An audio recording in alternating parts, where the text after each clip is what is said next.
Good morning, I'm Ms. Rochelle, and welcome to Early Literacy Storytime at the Hewitt Public Library. Hello, friends, hello, friends, hello, friends. It's time to say hello. So, parents and caregivers, this week we are talking about the early literacy skill, phoneme and phonological awareness. So the series that we're on right now is early literacy skills. We have introduced print motivation, print awareness, letter awareness, and I also did one on picture books because the contrast works really well with print awareness. And now this week we're doing phoneme and phonological awareness. So phoneme awareness is being able to hear the smallest sounds in words. So if you have the word cat, it's being able to hear each of the sounds. Cat. That's phoneme awareness. Phonological awareness involves understanding that words are made up of smaller sounds. And so in school, your children are going to be learning about the syllables that make up words. They're going to be learning about how some letters are blended together and a number of different skills to help them be able to read and to sound words out. And so knowing that words have smaller parts, that's phonological awareness, and those are skills that we can start building even as babies. And so I'm going to give you some tips on how to work with your child on phonological awareness. So backtracking a little bit, when we talked about letter awareness, I introduced several alphabet books, and we did talk about letter sound correspondence, but now that we're talking about phonological awareness, we need to dig into that a little more. So when you're using your alphabet books for letter awareness, you can pretty much use any alphabet book you want. So A is for aardvark. That's fine because you're showing the letter A and you're pointing to it to show that it's the first letter in the word aardvark. When you're teaching phonological awareness, you wouldn't use that ABC book. You would use a different one. So you might use one that had A is for apple or A is for ant. So you want to use those simple sounds that we think of that correspond with the letter for phonological awareness. So I wanted you to be aware of that. The next thing I need to say about that is that there are letters that we just add sounds to. And even on the links that I put for letter awareness, they're great for letter awareness, but sometimes they added extra sounds. So what I mean is when we're saying C makes the sound K, it's real easy to say C makes the sound K, and it's not K, it's just K. That's it. Or D makes the sound D. That's it, not duh. And so this may not sound like a big deal, but it is huge because I have had 5th graders and middle school students upset because their neighbor is able to sound out a word and they are not able to. And there are many reasons for that, but one of the easiest reasons to avoid is this one that we're talking about right now. So for example, the word cat, if you've been saying ka instead of just k, and if you've been saying ta, ta, how does a T go? Ta, ta. And now your child says ta instead of just t. So now they sound out the word cat and they say ka-a-ta, ka-a-ta. Well, that's not cat. So now we have a problem and we're saying no, it's k-at. And they don't understand why it's not working because it's working for some children and it's not working for them. And it can frustrate them and make them feel like there's something wrong, and there's not anything wrong. So it's not something to panic about and it's not something to worry about. It's just something to be aware of and to start working on. So as your children move into this early literacy age, They are now getting old enough for you to start correcting that. And so when you're playing with your child and you're doing different letter sounds and you say, what sound does the C make? And they say, K, you just simply say, yes, good job. Can you say K without the That's all you have to do.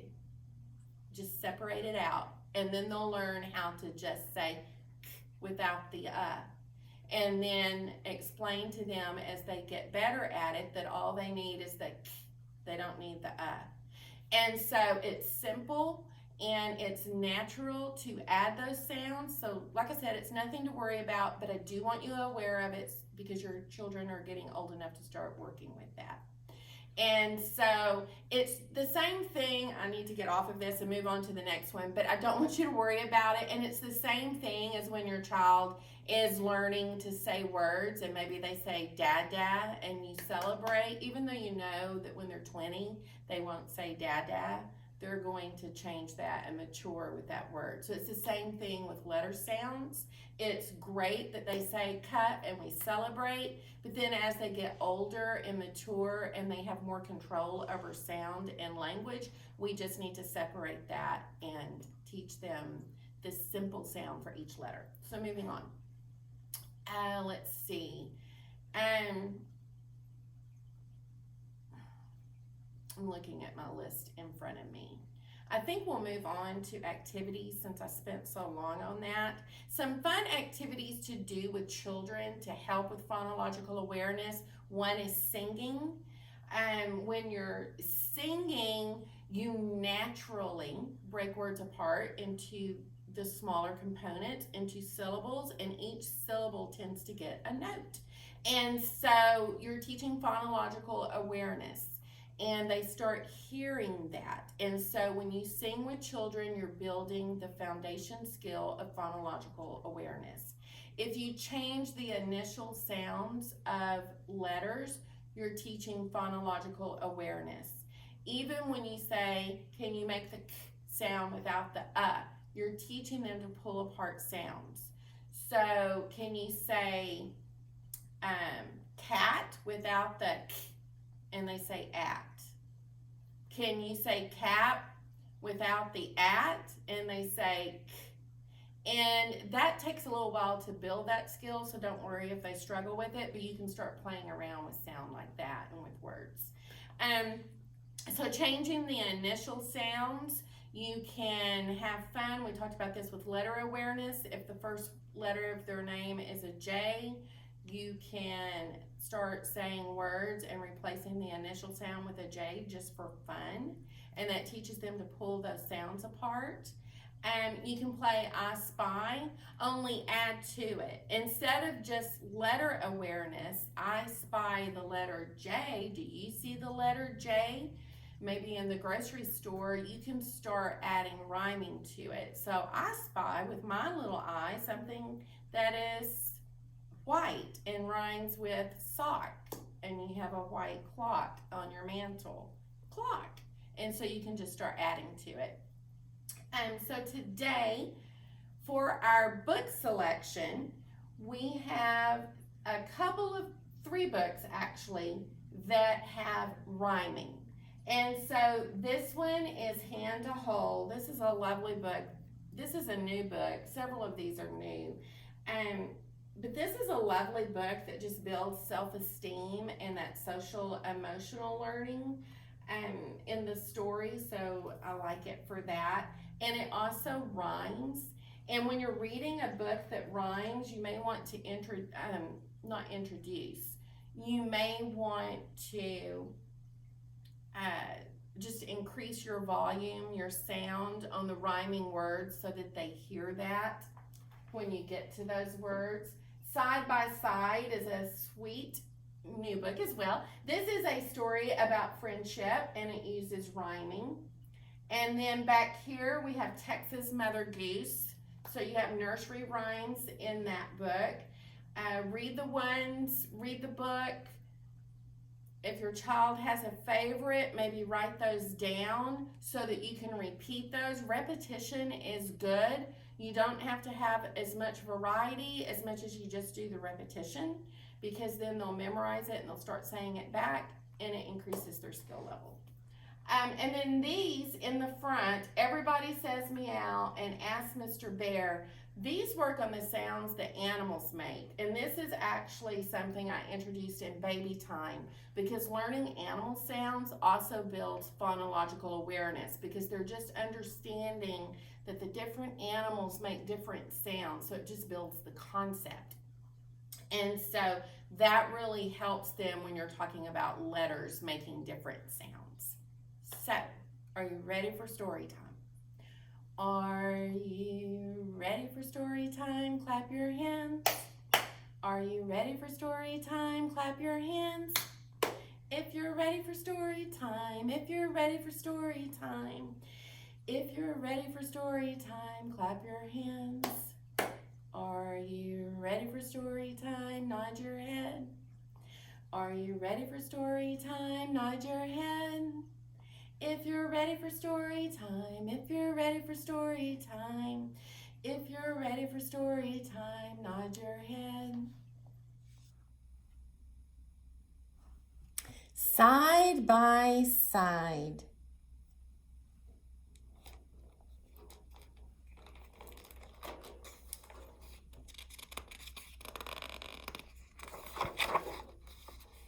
Side by Side by Rachel Bright and Debi Gliori.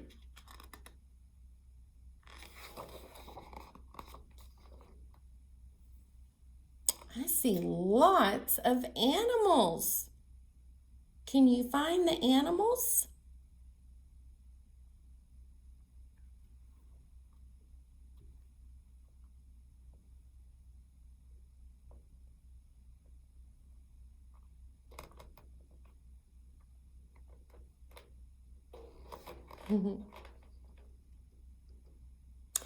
Deep in the heart of Winter Mouse Wood, down in the grass where the autumn trees stood, lived all kinds of creatures, some big and some small, some spiky, some furry, some short, and some tall.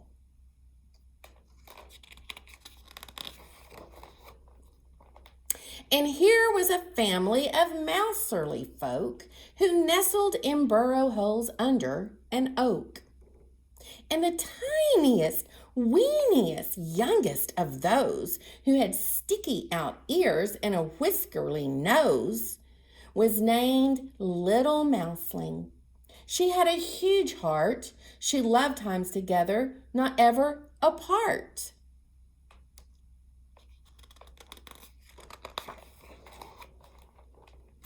But being so small, she was sometimes left out when her brothers and sisters went up and about. She would scurry and skip as fast as she could, but they scattered so far across Winter Mouse Wood. "Wait for me," she would sing. "Don't run. Oh, don't hide. Is there nobody here who will stay by my side?"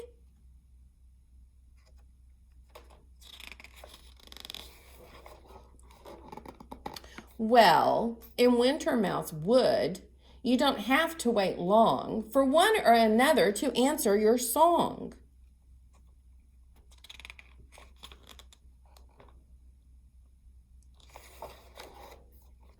"I'll stay by your side, be a friend when you need," came the voice of Toad Flip, who was down in the reeds.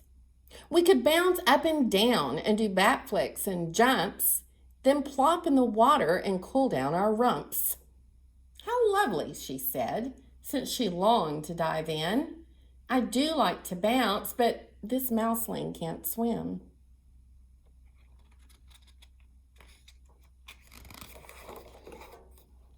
From high in the branches a voice echoed down. "Well, then I'll be your friend," bellowed Big Squirrel Brown. "We can pack up a picnic of hazelnut pie, go up side by side till we're touching the sky." "You're too kind," replied Mouseling. "Would have such a nice time, and I do like nut pie, but I'm too scared to climb."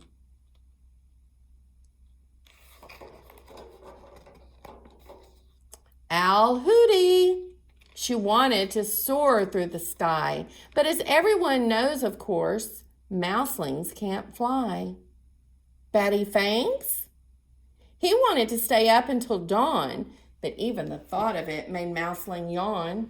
She stared at the sky with her eyes big and wide. Would she ever find one who would stay by her side? And as dark came in shadows and rain dropped in drips, this mouseling ran out of her scurries and skips. So she sat very quiet in her silvery fur. No one seemed perfectly matching for her. It seemed in this world she was out on her own. Deep in the winter mouse wood, she felt quite alone. Oh, there's a tear. She must be sad. Why is she sad?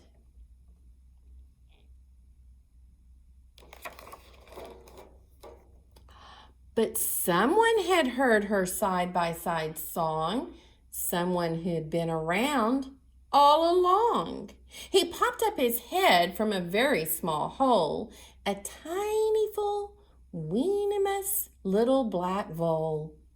He was awfully quiet and terribly shy, but he couldn't hear mouserly tears and stand by.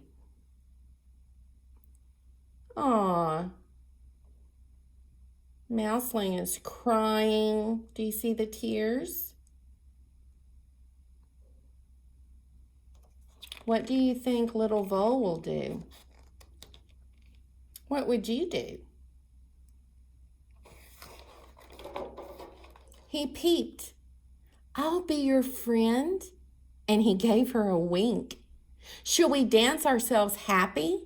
What do you think? We could make up some songs, he said, stroking his chin. Perhaps all of the wood will want to join in. Mouseling has a smile. How do you think Mouseling feels now? Oh, this was her other that'd make a great pair. If only she'd noticed he'd always been there. And now that they'd met, there was so much to do. They could do all the things you can do as a two.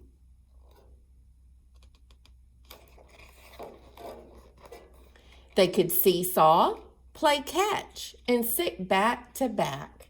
They could hide in their den and share a nice snack. They could sit and hold paws until daylight was gone. Yes, two little tails are much better than one. They were peas in a pod. They were birds of a feather. They were always best friends, whatever the weather.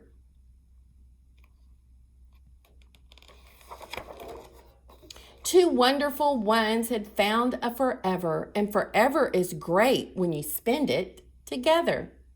And now, side by side, they heard the same tune, so they sang to the stars and they danced to the moon. Yes, deep in the heart of Winter Mouse Wood, a friend by your side makes life twice as good.